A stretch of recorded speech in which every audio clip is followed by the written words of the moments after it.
Hello everybody and welcome back to yet another episode with me, Miss Envy. Let's jump straight in, shall we?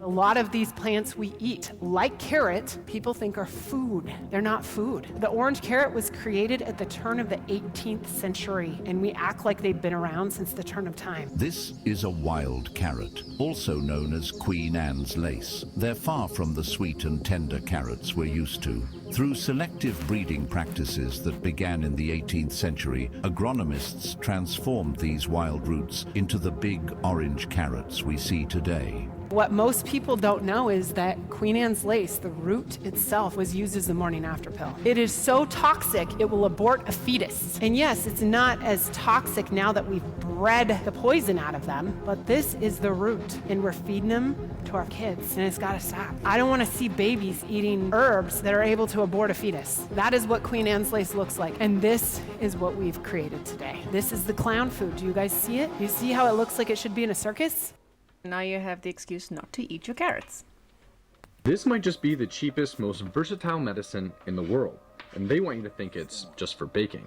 By drinking as little as a half a teaspoon of baking soda, it can help with things like indigestion, heartburn, ulcers, and gout flare-ups. In animal studies, it reduced inflammation and pain markers, considering it a remedy for things like rheumatoid arthritis and other autoimmune diseases. And for 100 years now, baking soda has been long known to knock out cold and flu symptoms within as little as 36 hours. It has also been shown to slow the progression of chronic kidney disease in humans, and perhaps most surprisingly is that it can shrink tumors by reducing the amount of cancer cells in your body.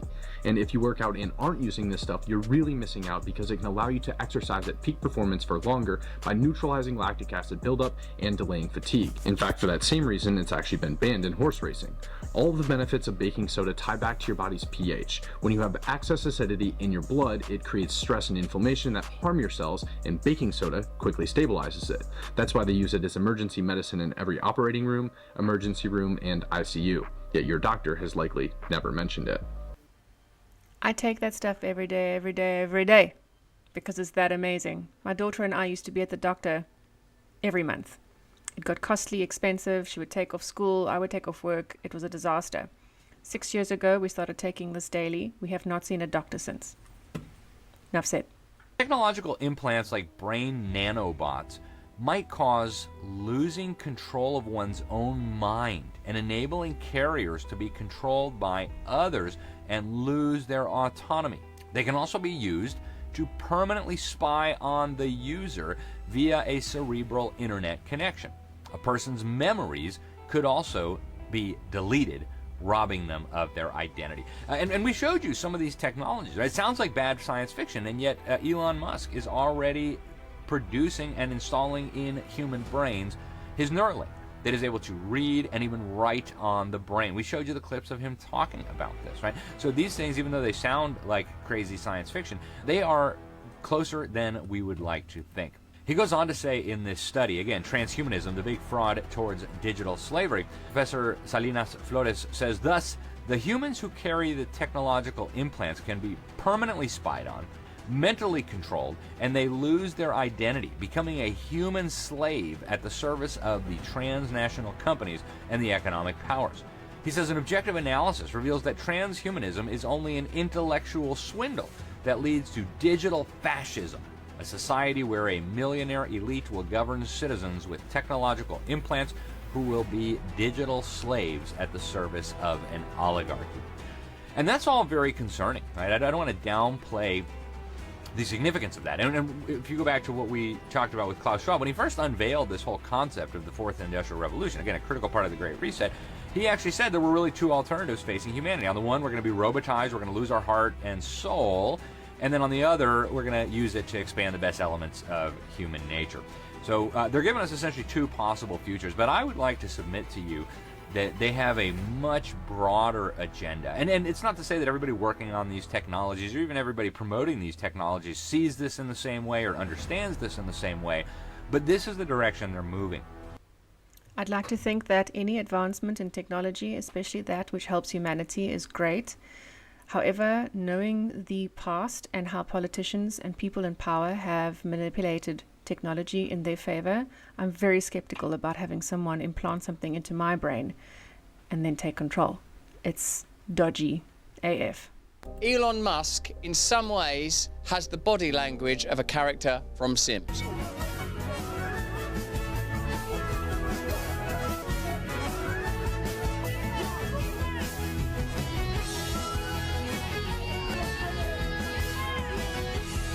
That's beautiful. Probably what that is that Elon Musk, at some point, was just like a nerdy kid, and he learned his reality and his behaviour so deeply from games, probably including Sims, because isn't he like the 5th best in the world at some online game? He is, isn't he?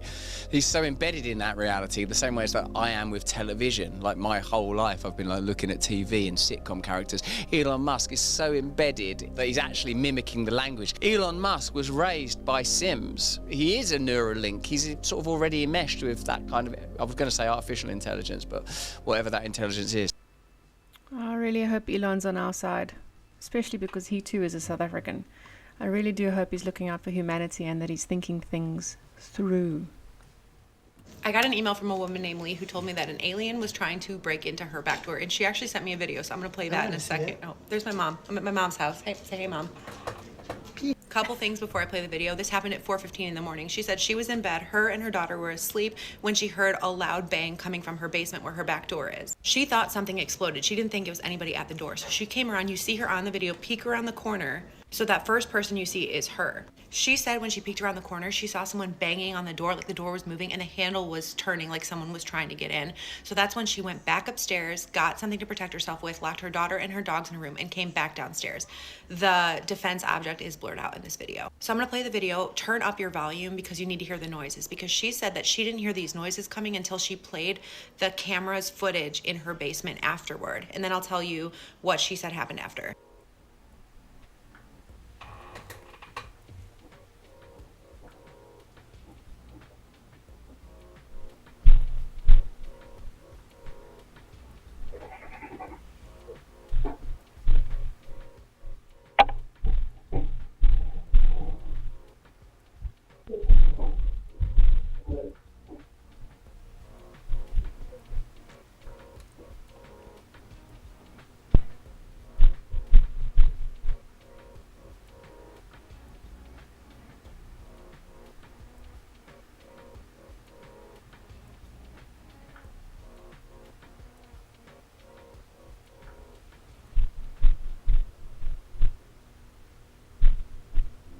Yeah, I can definitely hear knocking.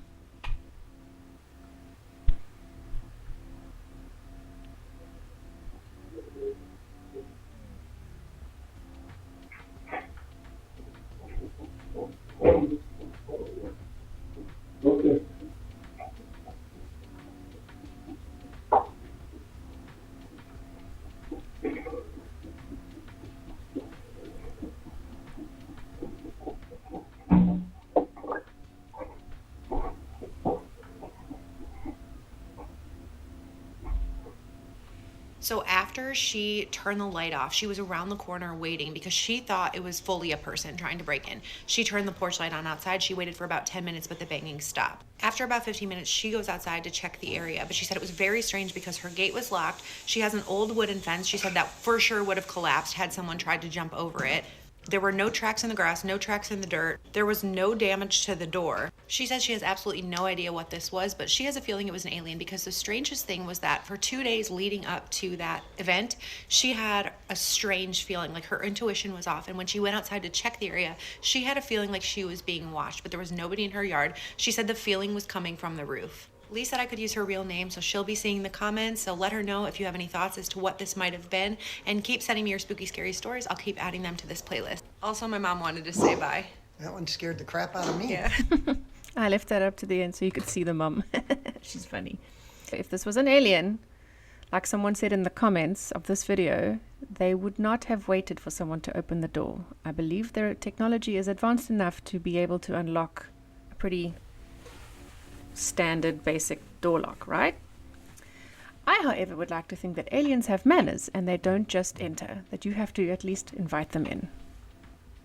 Yo, the glitter conspiracy is a rabbit hole you are not ready for. So I didn't know this, but there's legit only 2 main manufacturers of glitter in the world, both of which are based in New Jersey, of all places. And yes, I'm talking like regular glitter, the same stuff you use in arts and crafts. One of these companies is like super secret and private, that apparently invented glitter themselves and is very hush-hush about everything. And the other is GlitterX. No one really thought much of it until it came out that we actually have a worldwide shortage of glitter back in 2018. Kind of a weird thing to be short of. So a journalist from the New York Times went in to interview the team at GlitterX to find out. She casually asked if she could tour the factory, and surprisingly, GlitterX told her absolutely not. Like, there was no debate about it. She was strictly not allowed to see how glitter was made, and wasn't even allowed to be in a nearby room to even hear how it's made. So instead, she was just left to interview a manager at the company, and things just kept getting sketchier. She asks the manager if she could tell her what industry serves as her biggest market, and the GlitterX rep instantly, without hesitation, tells her, "No, I absolutely cannot tell you." Confused, the journalist asks her if she knows who their biggest customer is, and she replies with,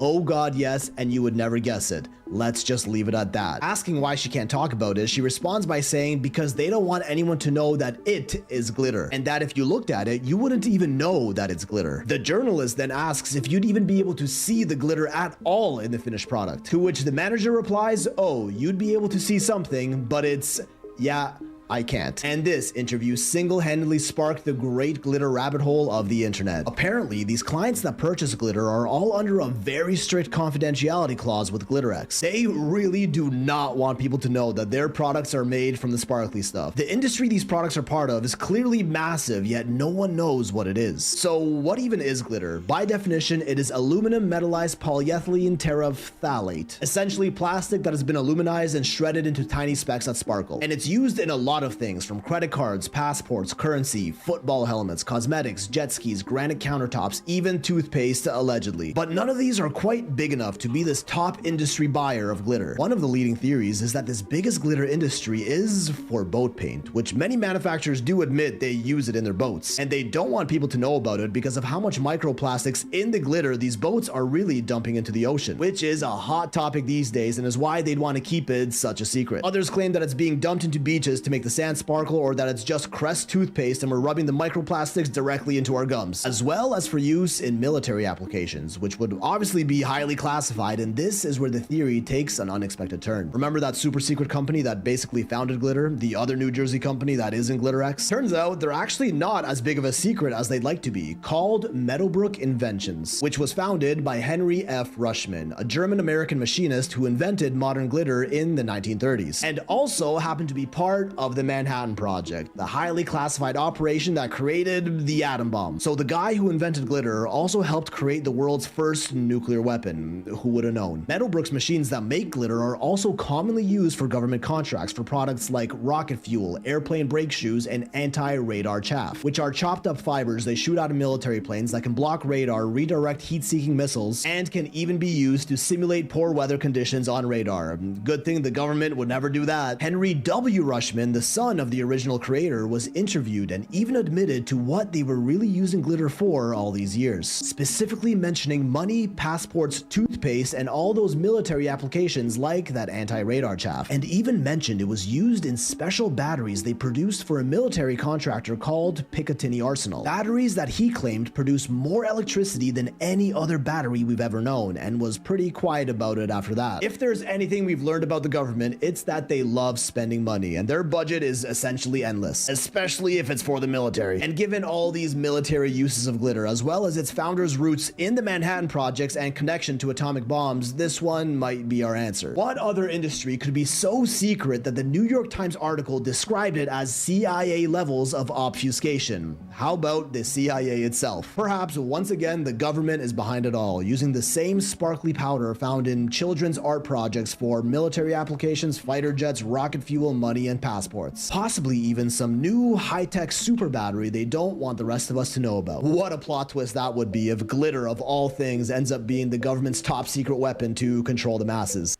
Knowing the nature of glitter, have you ever worked with it before? It's almost impossible to get rid of. There's always some small little speck that sticks to you weeks later. So I find it ironic that this big secret is so secret. It's going to show it eventually. It will. Demons are not an independent entity. They are the negative side of the archetypal collective consciousness of our people. They manifest as your level of fear carves them out of the clay of our collective consciousness and represents what the issue is that you're dealing with on the negative side, on the dark side. And that's why in the past we instinctively say, face your demons, because they are your demons. They're not independent beings. They are our demons. We create them as a way of creating something, manifesting something that is more tangible out of the collective archetypal consciousness of our society, of our species. And that's why in the past people made lists of the demonic qualities. And if you look at those lists, you will see that they are simply the negative qualities of humanity. There's a demon of greed, there's a demon of lust, there's a demon, So it's like, yeah, we're facing that, but it's our creation reflected back to us in a way that helps us understand how to go through the process of overcoming that. They're not independent entities. They're our creations. Yeah, I once explained this to somebody at a dinner party, and let's just say they did not take it so well.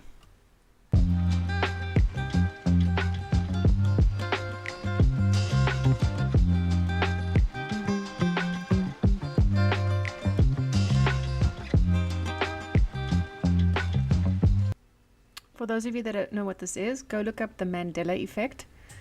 This particular old camera on this phone, should I say this old phone, is able to tell you the true version of how we know something to be. We all know this movie to be Meet the Millers, but the powers that be like to play with us and like to mess with our minds and change things behind our backs without us noticing. And this particular phone, I don't know the model, you guys can pause and check for yourself. Hold it over the screen or hold it over the book. If the book is incorrect, the Berenstein Bears comes to mind. Whatever it is, it will reveal the true version that we are all familiar with. Very fascinating rabbit hole, that one. Right, here we go. Something to lighten the mood.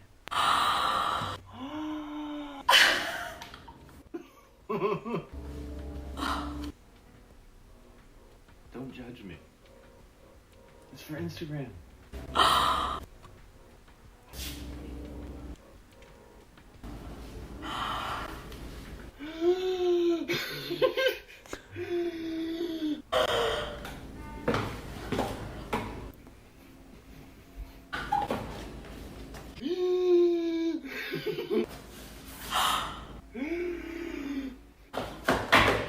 Look what I can do.